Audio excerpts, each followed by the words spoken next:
We have Tony Hawk the Birdman here, which is great. Owner of skateboard company Birdhouse, one of the most successful, thank you, and influential pioneers of modern vertical skateboarding, and you're an actor as well, and everyone... Oh, an actor. Yeah, I don't really consider myself so much, but... But some people see you as an actor as well. Okay, if you say so. Okay, just take it, just take it. But anyway, everyone in the world of skateboarding, my son, I told that I'm doing, he's like 8, I told him, I'm coming here, it's sort of business forum, and blah, blah, blah. He doesn't understand it.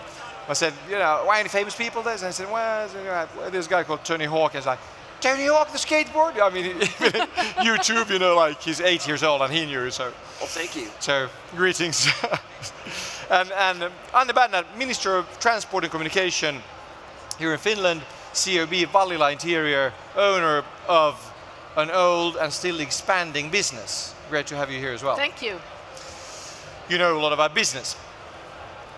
In combination with, governmental stuff now as a minister, that's a good combination here as well. Hey, we're talking about how to create a killer brand. First of all, we've been talking about this yesterday and today a bit.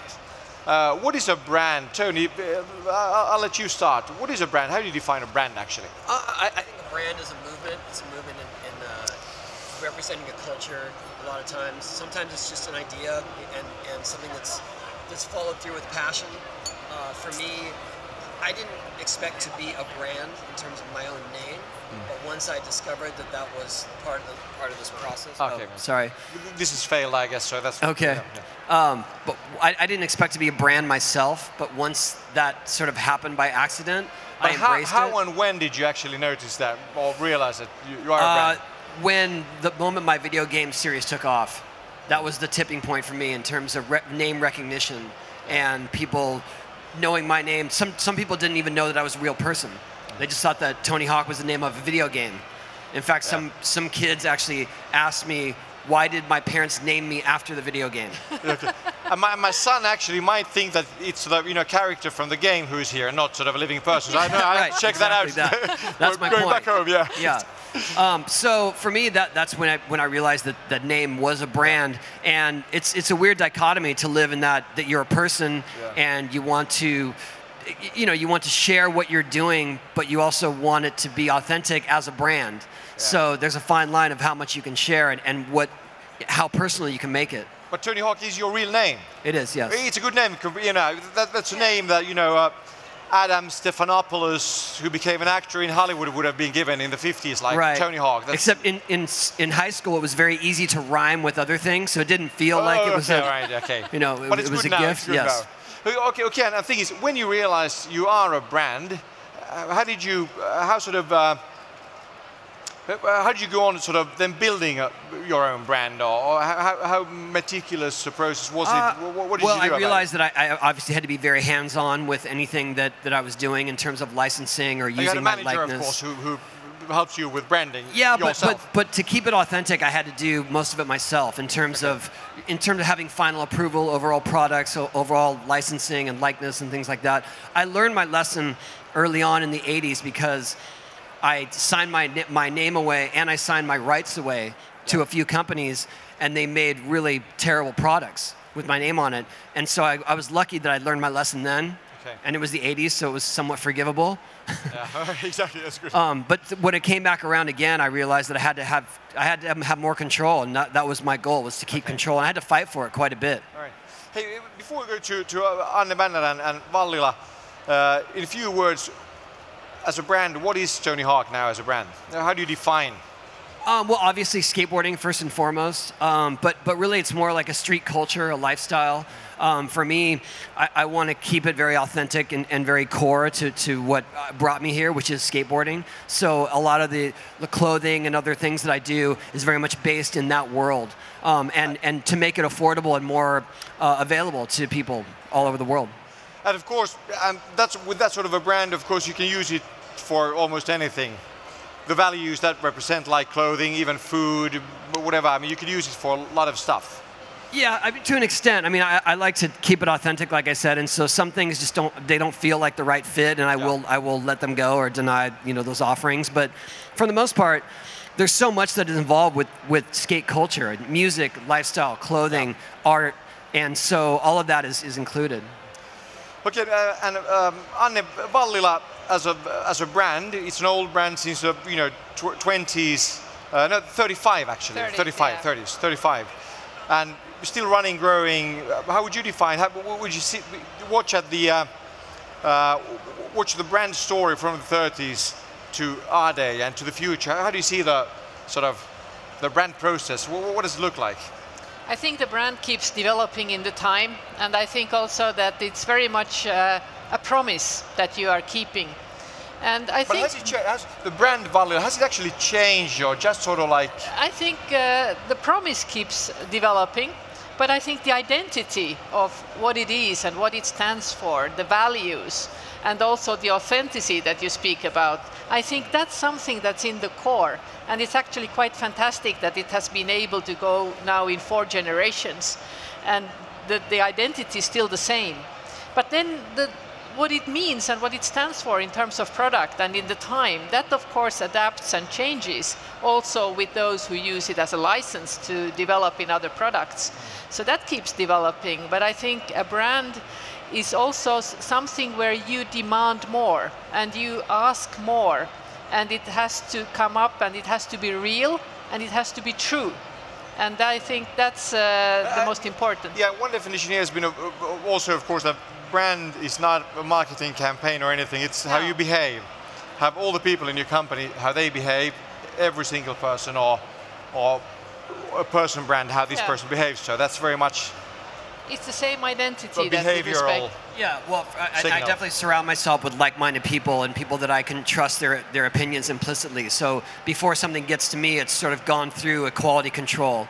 And you know, that's hard because as something gets bigger, it gets more out of your control. Yeah. So you've got to really surround yourself with people you trust. And branding in the digital age, I mean, that's one of the sea changes, of course, like how a brand, if not changes, but affects hugely by social media, everything having to do with the digital world. How is Anne with Vallila? How does the digital age affect your brand? I think it's a great opportunity because you have so much more channels where you can tell your story, you can share who you are, what you stand for, also what you represent, and also the promises that you make and the kind of people that you can reach out to. Yeah. But at the same time, it gives you more transparency, and that transparency also demands more respect for being true to your own identity. And authenticity, honesty, everything. Honesty, all of that.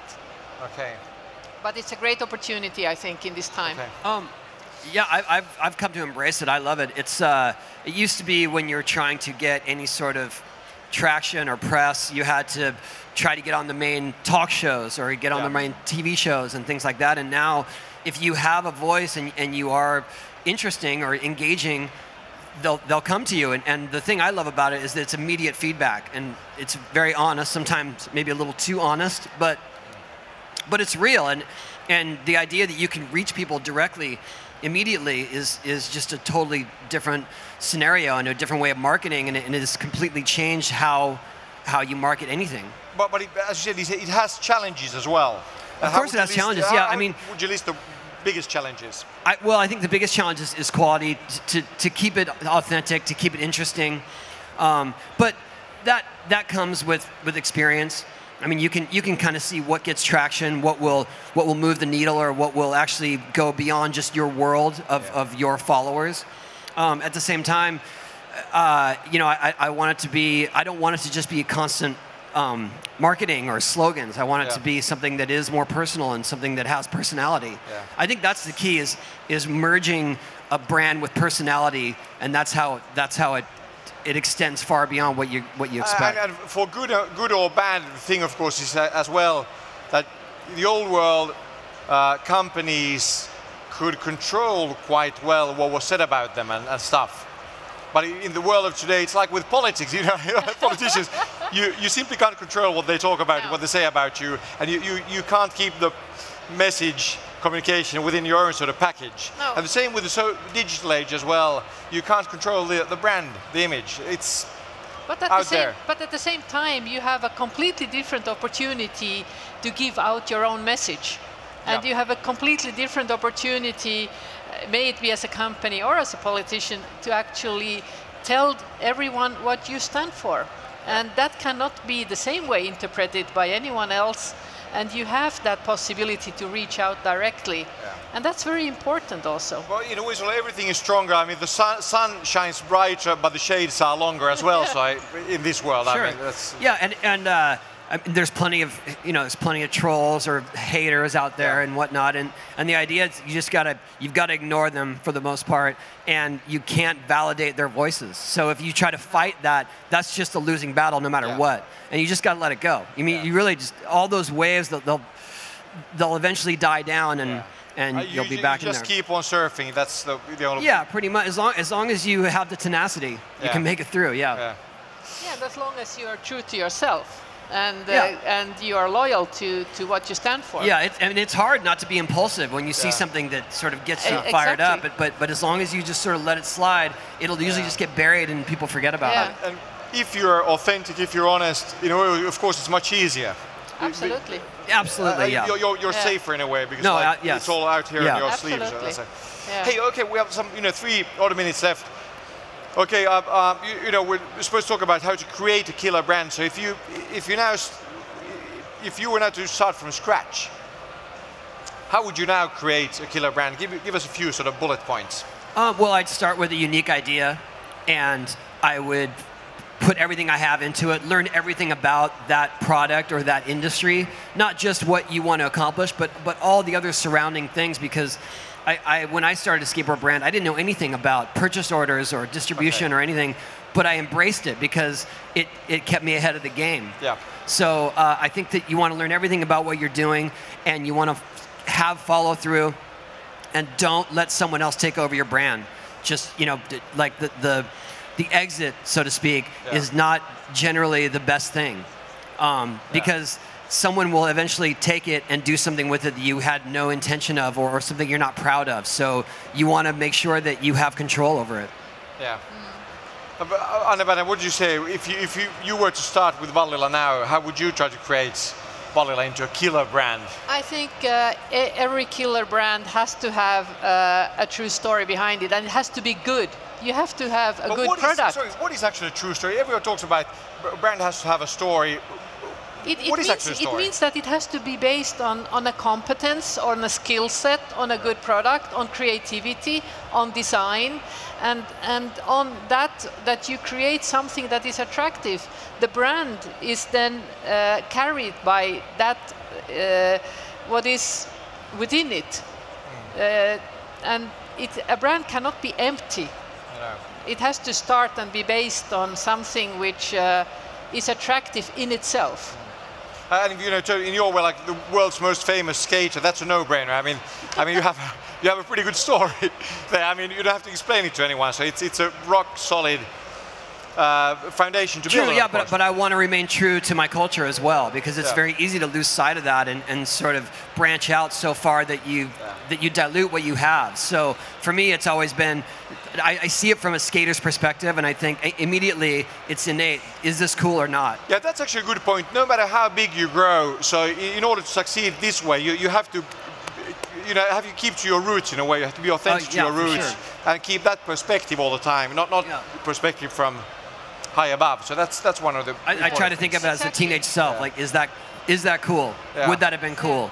Then I go with it. And at Vallila, have you got the same still? Have you got the roots? Yes, and you have to constantly maintain your skill set and develop that and be in the time and interpret and watch from that perspective. Okay. That's the truth. Berner, Tony Hawk, the Birdman, thank you very much for sharing your thoughts with this panel. Thanks. Thanks. Thanks.